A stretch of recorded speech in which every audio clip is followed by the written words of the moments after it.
अस्सलाम वालेकुम स्टूडेंट्स आज हम एक नया चैप्टर जो है वो स्टार्ट करने जा रहे हैं।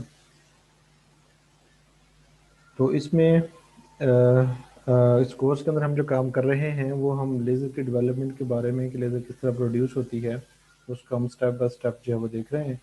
तो इनिशियल लेक्चर्स के अंदर हमने जो लेज़र की बेसिक प्रॉपर्टीज़ थी उनको देखा था,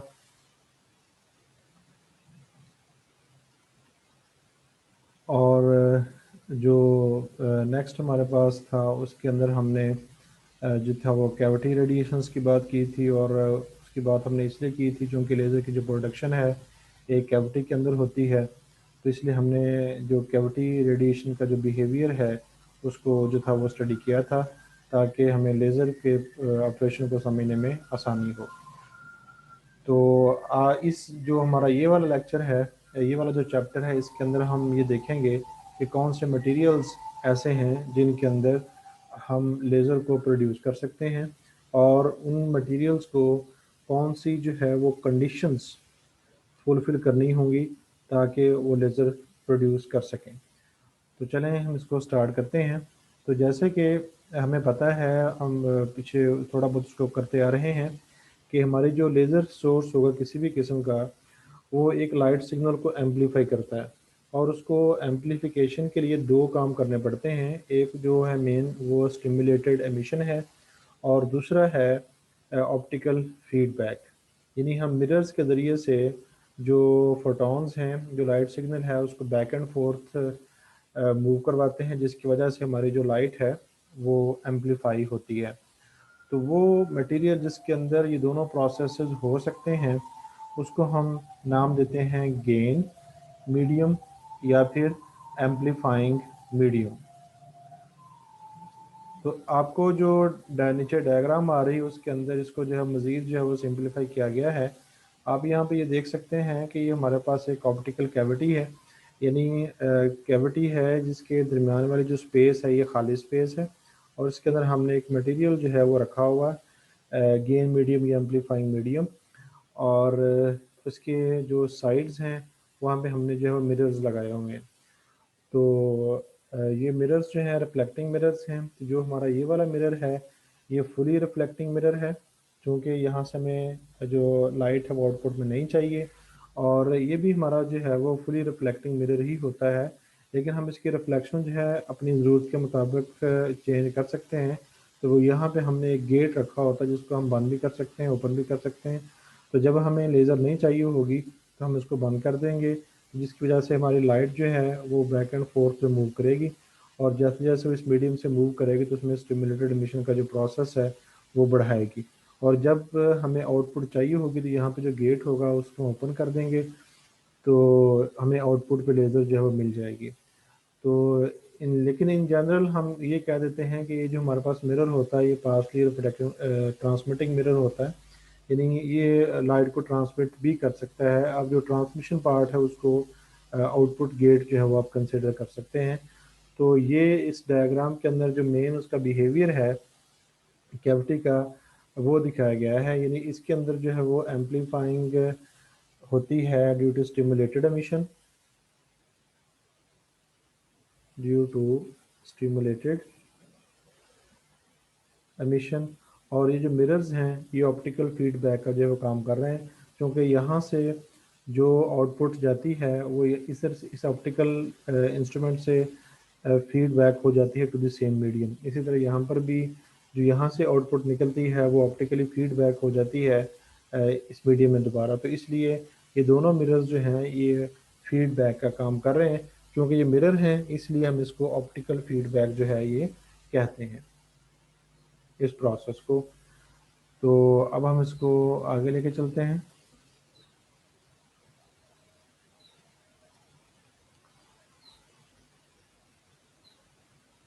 तो चूँकि हमारा जो मकसद है वो किसी भी किस्म की जो इलेक्ट्रोमैग्नेटिक रेडिएशन है उसको एम्पलीफाई करना है, तो इसलिए हमें जो हमारा इलेक्ट्रोमैग्नेटिक स्पेक्ट्रम है उसके बारे में पता होना चाहिए।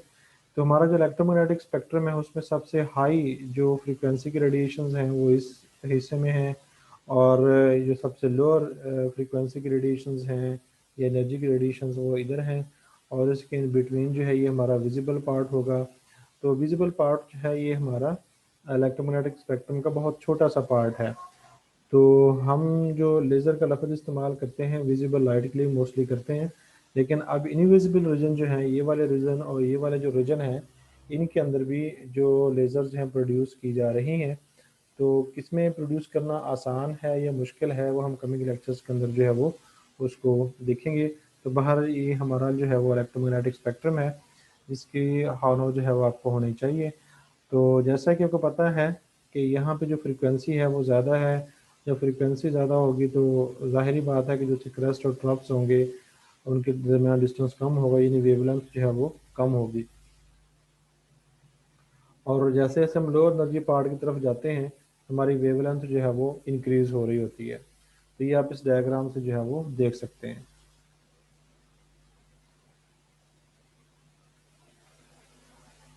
तो जैसे कि हमें पता है कि जो हमारे एटम्स या मॉलिक्यूल्स की एनर्जी होती है ये क्वांटाइज्ड है, और आपने ये रिलेशन जो है वो पढ़ा होगा E N equals to N E naught. तो ई नॉट जो है ये हमारा ग्राउंड लेवल की एनर्जी है, या ई वन जो है पढ़ा होगा आपने। तो इसलिए हमारे जो एनर्जी लेवल्स हैं उनके अंदर जो इलेक्ट्रॉन्स हैं उनकी जो एनर्जी होती है वो क्वांटाइज्ड वैल्यू की होती है, और एक फिक्स वैल्यू का वो जो है वो इंटेग्रल मल्टीपल होता है। तो इलेक्ट्रॉन्स जो या फिर जो मॉलिक्यूल्स होंगे वो जब हमारे क्वांटाइज्ड लेवल्स के दरमियान ट्रांजिशन करते हैं तो फिर या तो एनर्जी अब्जॉर्ब करते हैं या एनर्जी वो एमिट करते हैं। तो एनर्जी अब्जॉर्प्शन और एनर्जी एमिशन का जो प्रोसेस है इससे हम वेल अवेयर हैं। तो इस प्रोसेस को हम तीन हिस्सों में जो है वो डिवाइड कर सकते हैं। तो first one is stimulated absorption, second one is stimulated emission, and third one is spontaneous emission. तो इनको जो है अब हम वन बाय वन जो है वो देखते हैं। तो सबसे पहले हम बात करते हैं स्टिमुलेटेड एमिशन की। तो जैसे कि इससे जाहिर है कि हमें पता भी है कोई भी जो एटम होगा या इलेक्ट्रॉन होगा अगर उसको फोर्स किया जाए कि अपना एनर्जी लेवल जो है वो छोड़ के हायर एनर्जी लेवल में जाए, तो इसका मतलब ये है कि हम उसको स्टिमुलेट कर रहे हैं। तो इस हिस्से में आपको ये प्रोसेस जो वो दिखाया गया है कि हमारा जो एटम है वो ग्राउंड स्टेट में है, यानी कि लोअर एनर्जी स्टेट में है, और ये एक एक्सटर्नल सोर्स ऑफ एनर्जी है फोटोन। वो जब इसको एनर्जी ट्रांसफ़र करता है तो ये जो है ये हायर एनर्जी लेवल में चला जाता है। तो ये जो है एक्साइटेशन है। अब चूंकि ये जो प्रोसेस हुआ है ये एक्सटर्नल फोटॉन्स की मौजूदगी में हुआ है, यानी जो हमारा एक्सटर्नल फोटॉन है उसको उसने इसको स्टिमुलेट किया है, तो इस वजह से हम इसको जो है वो स्टिमुलेटेड एब्जॉर्प्शन जो कहते हैं। तो हर कोई फोटॉन इसको ऐसा नहीं कर सकता, सिर्फ वही फोटॉन इसको एक्साइट कर सकेगा, इस लेवल में लेके आ सकेगा जिसकी जो एनर्जी होगी वो दोनों लेवल्स की एनर्जी डिफरेंस के इक्वल होगी। तो ये जो प्रोसेस है ये हमारा स्टिमुलेटेड एब्जॉर्प्शन का है। तो इसमें जो हमारी एब्जॉर्प्शन रेट है वो ज़ाहिर है कि उसमें हमें एक फोटोन की जो है वो ज़रूरत होती है। तो जितने एक्सटर्नल फोटॉन्स जो हैं वो ज़्यादा होंगे उतना ही स्टिमुलेटेड एब्जॉर्प्शन का जो प्रोसेस है वो ज़्यादा होगा, और इस चीज़ को हम कमिंग लेक्चर्स के अंदर जब इस्तेमाल करेंगे, यानी जो स्टिमुलेटेड एमिशन होगा वो फोटॉन्स जो एक्सटर्नली अवेलेबल हैं उनकी तादाद पे डिपेंड करेगा, और वहाँ पे हम जो लफ्ज़ इस्तेमाल करेंगे वो होगा एनर्जी डेंसिटी, यानी पर यूनिट वॉल्यूम में कितने फोटॉन्स हैं वो हमारे पास मौजूद हैं। तो जितनी एक्सटर्नली अप्लाइड एनर्जी डेंसिटी जो है वो ज़्यादा होगी उतना ही जो स्टिमुलेटेड एब्जॉर्प्शन का जो प्रोसेस है वो ज़्यादा होगा। तो अब जो है वो हम जो स्पॉन्टेनियस एमिशन है उसकी हम बात करते हैं। तो स्पॉन्टेनियस एमिशन जो है according to principle of detailed balance, जो स्टिमुलेटेड एब्जॉर्प्शन है सॉरी वो हम बाद में देखते हैं। तो स्पॉन्टेनियस एमिशन की हम जो है वो बात करते हैं। तो स्पॉन्टेनियस एमिशन जो है ये हमने पढ़ा था कि जब कोई भी एटम जो है अपने ग्राउंड लेवल को छोड़ के हायर लेवल में जाता है, तो हायर लेवल पर वो एक टाइम जो है वो स्पेंड करता है, और वो टाइम जो होता है 10⁻⁻8 सेकंड का होता है। तो वहाँ पर स्पेंड करने के बाद वो एटम जो है वो दोबारा अपने ग्राउंड लेवल में जो है वापस आ जाता है।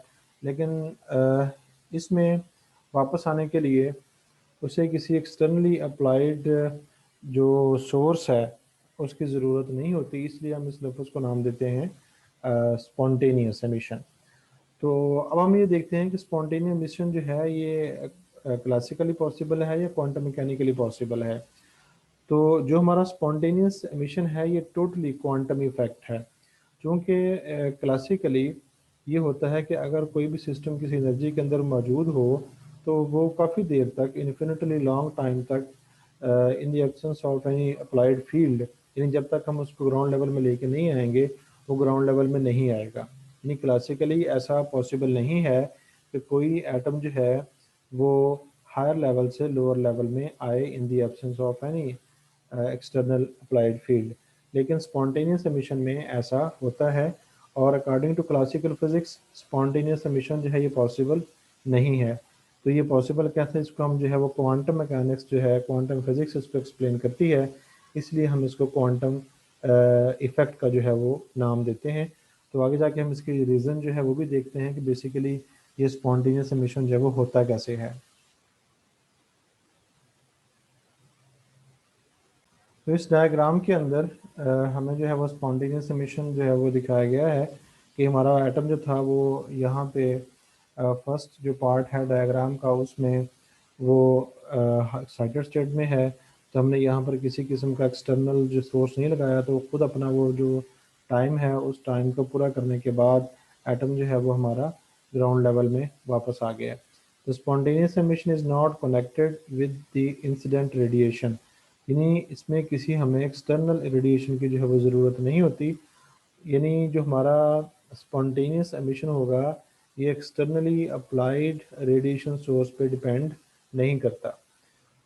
तो अब हम ये देखते हैं कि स्पॉन्टेनियस एमिशन जो है क्लासिकल तो पॉसिबल नहीं है, तो क्वांटम मैकेनिक्स जो है इसको किस तरह जो है वो पॉसिबल करार देती है। जो हमारे पास कॉन्सेप्ट है क्वांटम मैकेनिक्स का, जिस एक सब फील्ड है जिसको हम कहते हैं क्वांटम इलेक्ट्रोडायनेमिक्स। तो क्वांटम इलेक्ट्रोडायनेमिक्स में हम ये पढ़ते हैं कि there is always some electromagnetic field in the surrounding of the atom, यानी जो भी एटम होगा उसके अपने सराउंडिंग में उसका अपना इलेक्ट्रोमैग्नेटिक फील्ड जो है वो होगा। तो वो जो इलेक्ट्रोमैग्नेटिक फील्ड होता है उसकी जो एनर्जी होती है वो डिस्क्रीटली क्वांटाइज्ड होती है और उसकी वाइब्रेशंस भी होती हैं। तो there are specific frequencies of these vibrations which are capable to induce charge oscillations to cause the atom to radiate spontaneously।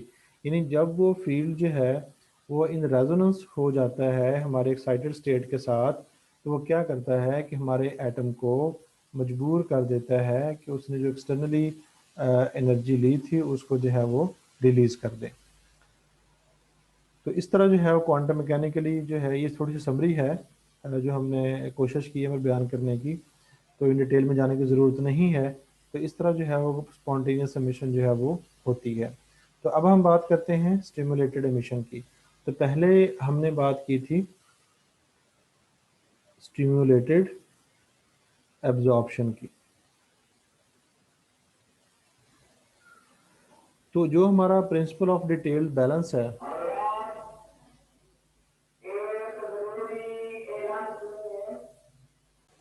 तो according to principle of detailed balance जो हमारा प्रोसेस है स्पॉन्टेनियस स्टिमुलेटेड एब्जॉर्प्शन का, इसका converse जो है वो होना चाहिए, दैट इज़ स्टिमुलेटेड एमिशन। यानी अगर एक फोटोन जो है वो हमारे एटम को एक्साइट कर सकता है तो उसका रिवर्स ये होगा कि वो उस एटम को डी एक्साइट भी कर सकेगा।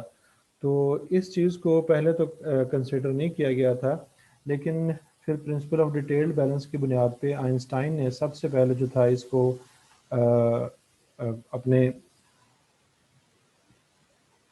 थ्योरी के अंदर शामिल किया और उसके ऊपर उसने काम किया और मैथमेटिकली उसने साबित किया कि अगर स्टिमुलेटेड एब्जॉर्प्शन जो है प्रोसेस हो सकता है, फिर जो स्टिमुलेटेड एमिशन का प्रोसेस है वो भी हो सकता है। तो इससे फिर जो है वो आगे चल के स्टिमुलेटेड एमिशन पे काम हुआ और जो मेज़र, फिर उसके बाद जो लेज़र है उसकी डेवलपमेंट जो है वो हुई। तो अब नेक्स्ट डायग्राम के अंदर इस तीनों प्रोसेसेस को जो है वो समराइज़ किया गया है।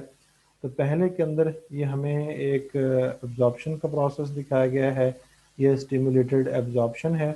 और यहाँ पे हमारा जो एटम है वो एक्साइटेड स्टेट के अंदर मौजूद है, और आफ्टर सम टाइम जो एटम होगा वो किसी भी डायरेक्शन में हमारे फोटोन को एमिट करेगा स्पॉन्टेनियसली आफ्टर सम टाइम। अब इसमें जो चीज़ गौरतलब है वो ये है कि यहाँ फोटोन की आप डायरेक्शन देखें और यहाँ पे फोटोन की डायरेक्शन देखें, तो ये दोनों डायरेक्शन जो सिमिलर नहीं है। तो इसीलिए जो स्पॉन्टेनियस एमिशन होता है इसको हम कहते हैं कि स्पॉन्टेनियस एमिशन जो है ये रैंडम है, यानी इसमें इसके रिजल्ट में जो फोटोन्स निकलते हैं वो रैंडम होते हैं। तो इसीलिए जो हमारी लेज़र रेडिएशन है वो इससे सुपीरियर है। तो वो आप स्टिमुलेटेड एमिशन में उसको देख सकते हैं कि ये हमारे पास इनकमिंग फोटोन है और ये हमारे पास आउट गोइंग फोटोन है। तो इसमें एक फोटोन तो वही है जो पहले आया था, यानी ये वाला फर्ज कर लें ये वाला है, और ये वाला फोटोन जो है वो स्टिमुलेटेड एमिशन की वजह से हुआ है। तो आप ज़रा गौर से देखें तो आपको नज़र आएगा कि दोनों जो फोटोन्स हैं इनकी जो डायरेक्शन है वो सेम है। तो इसी तरह इसी वजह से हमारी जो लेज़र लाइट होती है वो यूनि डायरेक्शनल होती है, यानी कोहेरेंट होती है। तब इंशाल्लाह हम नेक्स्ट लेक्चर के अंदर जो है वो मिलते हैं। अस्सलाम वालेकुम।